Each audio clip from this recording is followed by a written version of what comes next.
Hello children, आज की class में हम 10th स्टैंडर्ड का लेसन नंबर 13 पढ़ेंगे जिसका नाम है साधुपदेश, साधुओं के उपदेश, जो कि काका हाथरसी ने लिखा है।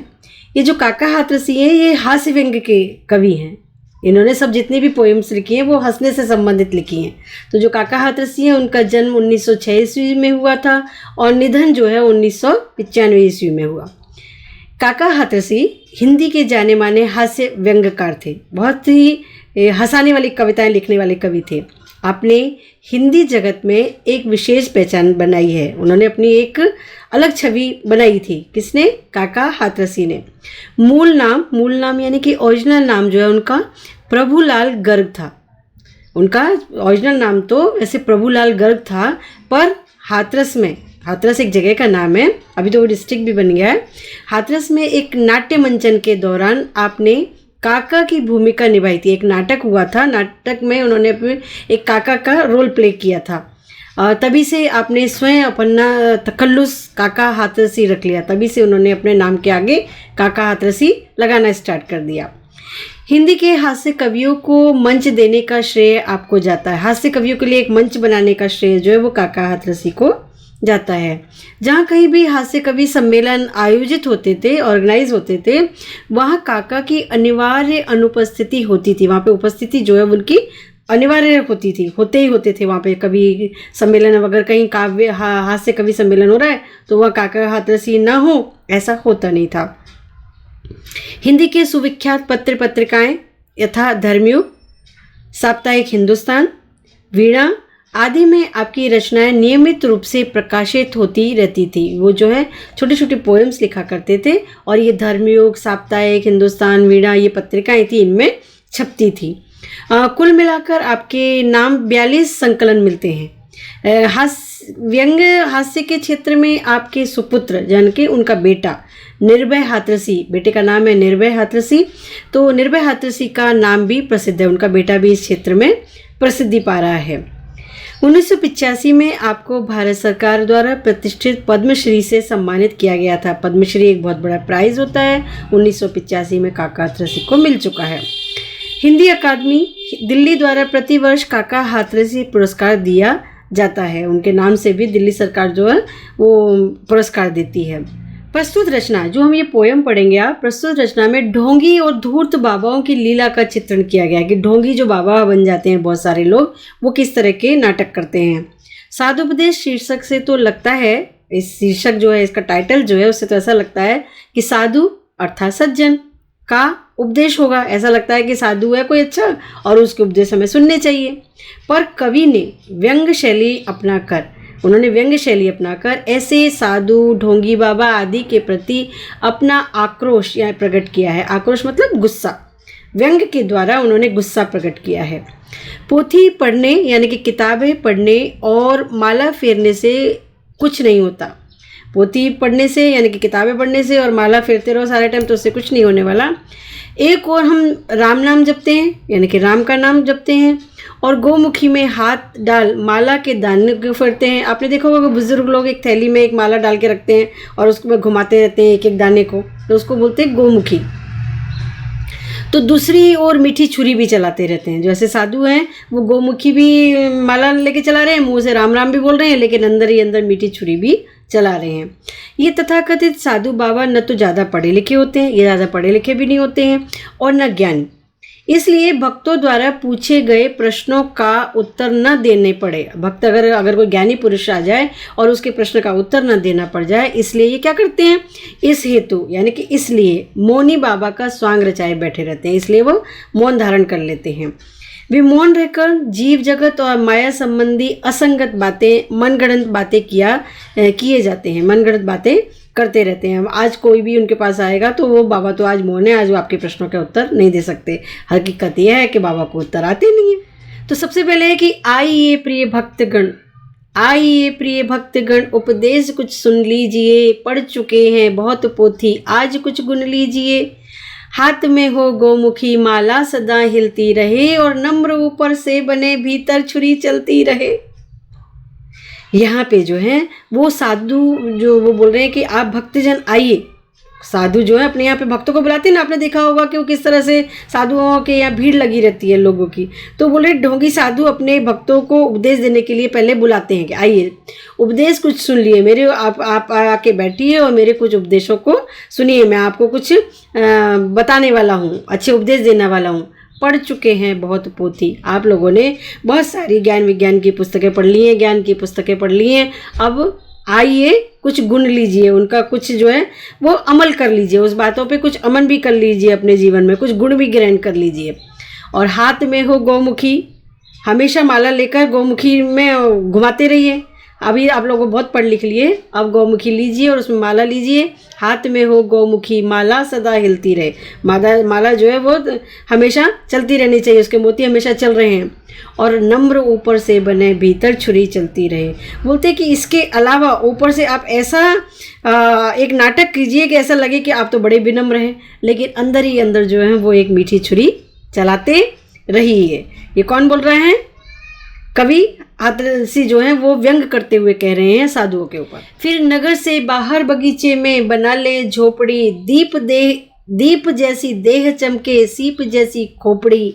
तर्क करने के लिए आ जाए कोई सामने, खुल न जाए पोल इस भय से लगे मत कांपने। जीव क्या है ब्रह्म क्या है, जीव क्या है ब्रह्म क्या है।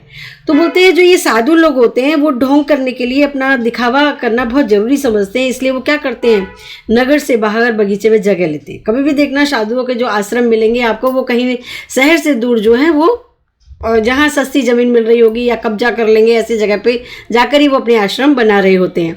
तो वो क्या करते हैं, ढोंगी जो है अपना आश्रम कहीं बनाएंगे और नगर से बाहर, और बगीचा बना लेंगे साथ में, और बना लेंगे एक झोपड़ी, है ना, वहाँ पे एक झोपड़ी भी बना लेंगे।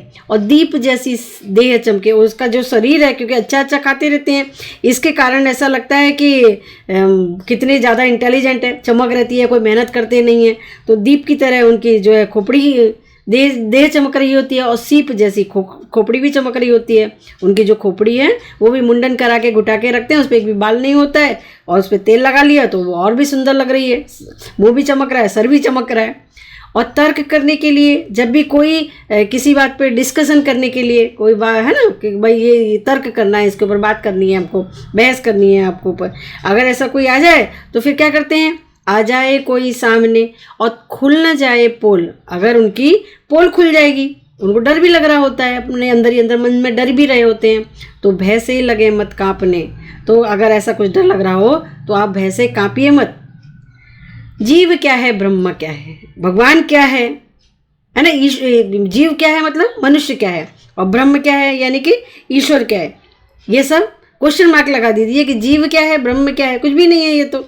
तू कौन है मैं कौन हूँ, तू कौन है और मैं कौन हूँ। तो फिर बोलते हैं कि अगर ये सारे क्वेश्चन है तो स्लेट पर लिख दो महोदय, ये सारे के सारे क्वेश्चन जो है आप स्लेट पर लिख दो। मतलब इस तरह से वो साधु बनना सिखा रहे हैं लोगों को कि इस तरह से साधु बन के आप करो, और स्लेट पर लिख दो महोदय आजकल मैं मौन हूँ। आपके पास में कोई आ जाए तो आपको क्वेश्चन, अगर उसके क्वेश्चंस का आंसर नहीं आता है, तर्क करने के लिए कोई आया है, तो तब आप क्या करें, स्लेट पर लिख दो कि आजकल मेरा मौन व्रत धारण कर रहा है। उनके चेले चपाटे बहुत होते हैं, वो भी बता देंगे इस आजकल महाराज मौन चल रहे हैं। और धर्म संकट शीघ्र ही, आपके ऊपर जो संकट आ गया है कि आपको अपने भक्त के क्वेश्चन का आंसर नहीं आता है, तो वो धर्म संकट है आपका, तो वो शीघ्र ही इस युक्ति से कट जाएंगे। ये एक आप एक अपने दिमाग की एक सूझबूझ से, इस सूझबूझ से जो है आपके सारे धर्म संकट कट जाएंगे, और सामने से तार्किक विद्वान सब हट जाएंगे। जो तर्क करने के लिए विद्वान लोग आपके सामने आके बैठे हैं वो सारे के सारे वहाँ से चले जाएंगे। भाई बाबा का तो आज मौन है, इसलिए बाबा हमारे प्रश्नों का उत्तर देंगे नहीं, चलो चलते हैं यहाँ से।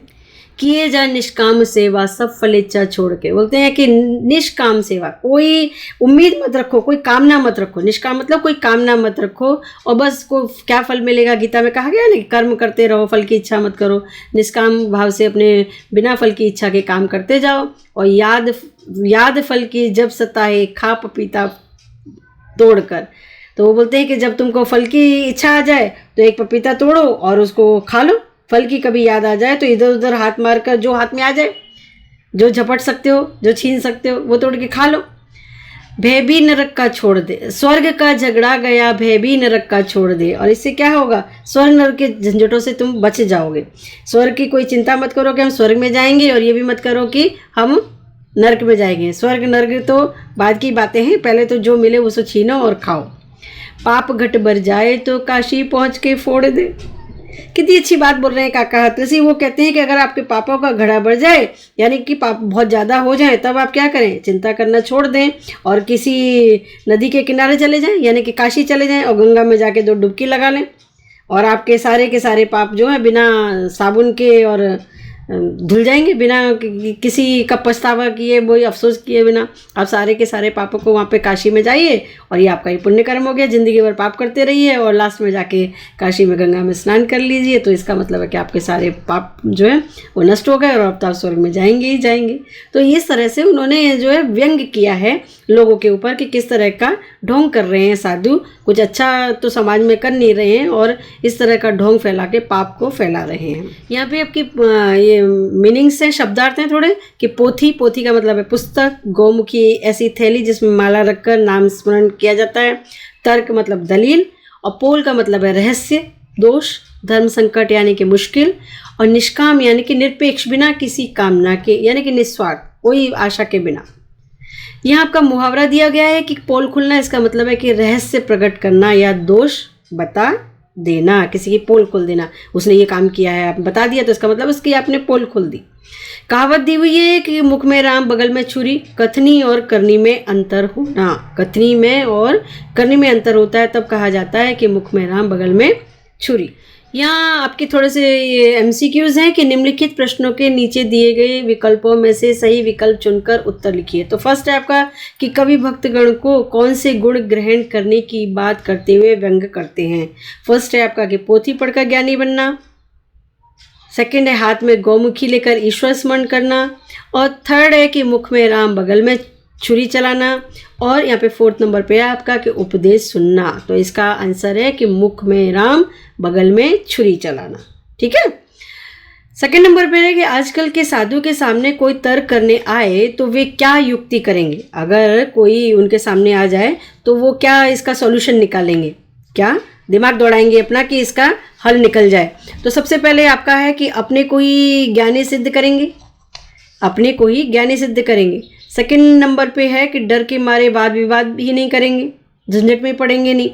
थर्ड नंबर पर है कि अपनी झोपड़ी में प्रवेश ही नहीं करने देंगे, और 4th नंबर पर है कि अपनी पोल न खुल जाए इसके लिए मौन करेंगे। तो इसका आंसर है कि अपनी पोल न खुल जाए इसके लिए वे मौन रहेंगे, वो मौन धारण कर लेंगे। फिर यहाँ पे आपका निम्नलिखित प्रश्नों के एक एक वाक्य में उत्तर लिखिए। इसका फर्स्ट वाला है कि दिखावा करते हुए साधु कैसा व्यवहार करता है। दिखावा करते हुए साधु जो है वो हाथ में गौमुखी है ना, गौमुखी लेकर माला फेरता रहता है और ऊपर से विनम्र बना रहता है और अंदर से छल कपट करने से नहीं चूकता है, अंदर ही अंदर वो छल कपट भी करता रहता है। फिर है आपका कि साधु उपदेश देने के लिए झोपड़ी कहाँ बनाते हैं, नगर से बाहर, है ना। साधु जो है वो अपनी झोपड़ी को है नगर से बाहर किसी बगीचे में बनाते हैं जहाँ वो आराम से बैठ सकें। फिर है कि थर्ड नंबर पे दम्भी साधुओं को किस बात का भय सताता रहता है। दम्भी साधुओं को इस बात का भय सताता रहता है कि कोई तर्क करने के लिए आ जाए और वे उसका उचित जवाब न दे पाए तो उनकी पोल खुल जाएगी। इस बात का डर हमेशा उनको लगा रहता है। तो साधु मौन धारण क्यों कर लेते हैं, फर्स्ट नंबर पे क्वेश्चन है आपका कि साधु मौन धारण क्यों कर लेते हैं। ताकि यदि कोई उनसे मुश्किल प्रश्नों के उत्तर पूछ ले और उनके उन प्रश्नों के उत्तर पता नहीं है तो इस युक्ति के कारण वे धर्म संकट से बच सकते हैं, इसलिए वह मौन धारण कर लेते हैं कि उनको उनका आंसर आता नहीं है, इसके लिए वो अपना मौन धारण करने का ढोंग करते हैं, इसलिए वो मौन धारण कर लेते हैं। होप आप लोगों को ये लेसन बहुत अच्छे से समझ में आ गया होगा और आप अच्छे से क्वेश्चन लिख पाएंगे। ठीक है, ओके, थैंक यू।